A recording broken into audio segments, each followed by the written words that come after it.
똑같이 학습을 하는데 뭔가 한 것도 아니고 안 한 것도 아닌 시간이 되는 친구들이 많습니다. 그런데 이 비법이 있습니다. 무슨 비법이냐고요? 아이의 학습 습관을 잘 하려면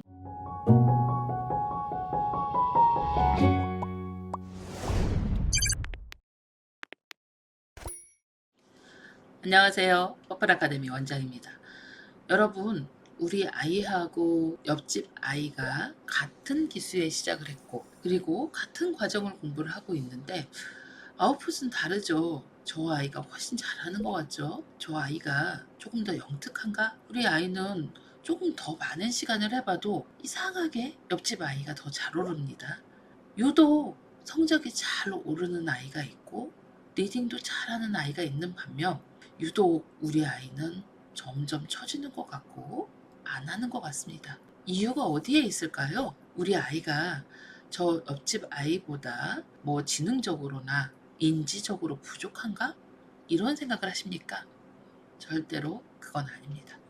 특히 유아기 초등기에 학습의 아웃풋은 아이의 학습 태도 그리고 학습을 어떻게 성취하는가에 많이 달려 있죠. 똑같은 학습을 하더라도 한 시간에 제대로 그 시간을 오롯이 인지하고 넘어가는 친구가 있고 똑같이 학습을 하는데 그 시간이 그냥 흘려버리는 뭔가 한 것도 아니고 안 한 것도 아닌 시간이 되는 친구들이 많습니다. 그런데 이 비법이 있습니다.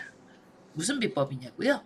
아이의 학습 습관을 잘 하려면 엄마가 숙제를 잘 봐주셔야 됩니다.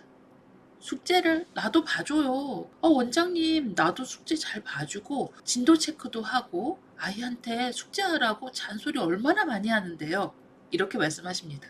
그런데 정말 잘하는 아이들을 보면 이 숙제를 체크하는 스킬 자체가 틀립니다. 어떻게 틀리냐고요?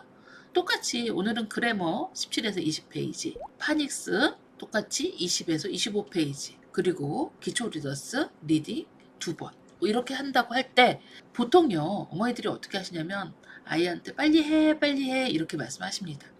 그리고 아이가 그걸 하면 옆에서 이렇게 봐주시죠. 하고 있는 것 같으면 넘기십니다. 그리고 영상 보고 빨리 풀어봐 이렇게 하시죠. 보통 그렇게 하십니다. 좀 덜 봐주시는 분은 이제 하라고 하고 나서 체크를 안 하시고 그냥 잔소리만 하시는 경우도 있고 아니면 아이한테 빨리 해 그리고 옆에서 하나하나 알려주면서 본인이 공부하시는 경우도 있습니다. 여기는 이렇게 풀어야 되고 여기는 이렇게 풀어야 되고 이건 이렇게 하라고 그랬는데 너는 어떻게 하고 있어? 자 이렇게 해야 하잖아. 옆에서 다 얘기해 주세요. 그러면 아이는 옆에서 멍하니 보고 있습니다. 우리 아이는 분명히 열심히 했는데 이 시간은 누구 공부 시간이에요? 엄마 공부 시간이에요. 어머니가 그래머랑 파닉스 공부하신 겁니다.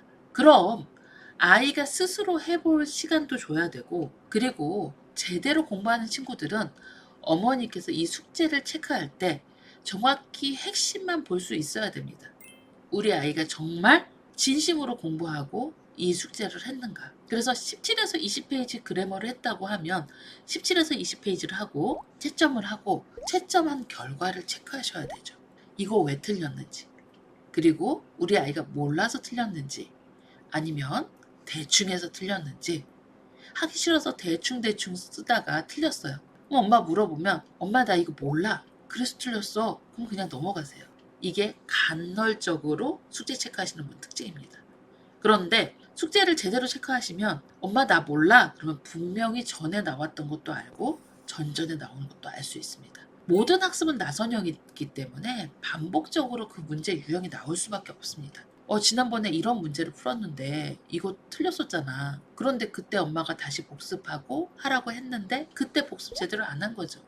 그러면 오늘은 확실히 해야 됩니다. 그러니까 결국은 제가 항상 라이브 방송에서 말씀드렸듯이 엄마가 컨텐츠가 무엇인지 그리고 우리 아이가 무엇을 틀렸는지 우리 아이가 진심으로 이걸 푸른 건지 아니면 대충 한 건지 보셔야 돼요. 정말 많은 분들이 아이 학습도 잘 사주시고 그리고 과정도 해주시고 잔소리도 정말 많이 합니다. 그런데 계속 스테이하거나 오르지 않는 친구들의 가장 큰 특징은요. 결과를 그냥 어머니가 관가하시는 겁니다. 왜냐면 지치거든요. 계속 숙제하라고 잔소리하면 나 자신이 지쳐서 그 결과를 가지고 아이하고 또 실랑이를 할 자신이 없는 거죠. 나도 피하고 싶은 거죠. 그런데 거기를 잡지 못하면 제대로 할 수가 없습니다. 수학도 마찬가지거든요. 수학 같은 경우도 초등수학 같은 경우는 아이들이 반복해서 틀리는 문제를 계속 채점을 하다 보면 우리 아이가 어떤 유형의 문제를 잘 이해를 못하고 있는지 한눈에 간파가 됩니다. 그런데 채점을 문제를 읽어보지 않고 맞았다 틀렸다 하면 많이 채점을 해주셔도 아이가 어딜 틀렸는지 모르고요. 그리고 또 풀라고만 하고 채점을 안 하시는 분들도 많으시더라고요. 그러면 사실 이거는 아이도 시간 낭비, 엄마 잔소리 시간 낭비, 모든 시간 낭비죠. 학습이 뒤처지지 않으려면 아무리 피곤해도 이 결과를 아이가 제대로 체득을 하고 제대로 이해했는지 그렇지 않은지 꼼꼼히 보셔야 된다는 거죠. 그래서 아이의 숙제를 체크하는 스킬이 매우 중요한 겁니다. 똑같은 유형의 문제를 계속 틀렸다고 하면 그 유형의 문제를 계속 체크를 해서 뭔가 복사를 하건 A4지에 쳐서 아이가 풀어볼 수 있게 해야 되고요.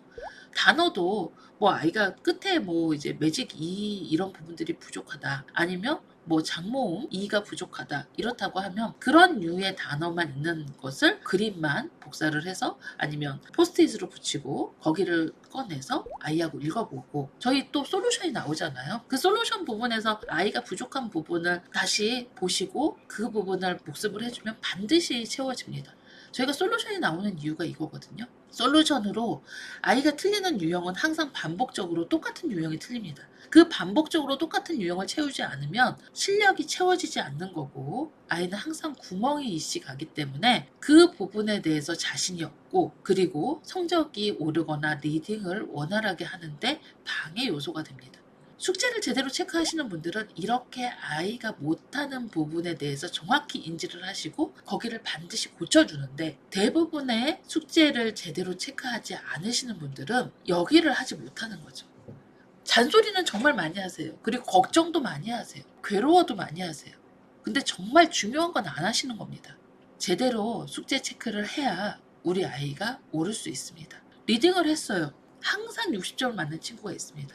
그럼 한 권, 두 권, 세 권을 60점을 맞았다고 하면 얘가 60점을 맞는 이유가 뭔지 고민해 보셔야 되는 겁니다. 단계가 어려운가? 논픽션인가? 워드 카운트가 많은가? 제대로 읽지 않나? 예, 대부분의 요 레벨 때에 이렇게 틀리는 이유는 분명히 있습니다.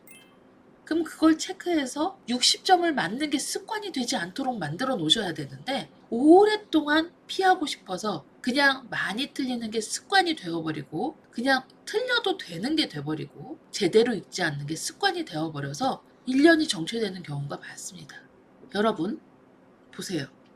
1년이 정체되면 공부를 아이가 1년 동안 어머니도 많은 잔소리를 하고 아이도 1년 동안 공부를 많이 하는데 그 시간이 한 것도 아니고 안 한 것도 아닌 게 되잖아요. 그쵸? 제가 신년에 여러 학부모님들을 모시고 이 공부 스킬에 대해서 도서관을 찾는 법 그리고 꼼꼼히 체크하는 법 이런 부분에 대한 노하우를 좀 전달해 드리고자 합니다. 여러분 숙제 체크 스킬 이게 가장 중요합니다. 뭐 체크만 하라고요? 아닙니다. 제대로 하게 도와주시라는 거예요. 제대로 하게 도와주면 우리 아이들은 다 잘할 수 있습니다. 이 방법을 우리 1월에 함께 해결해 갔으면 좋겠습니다. 감사합니다.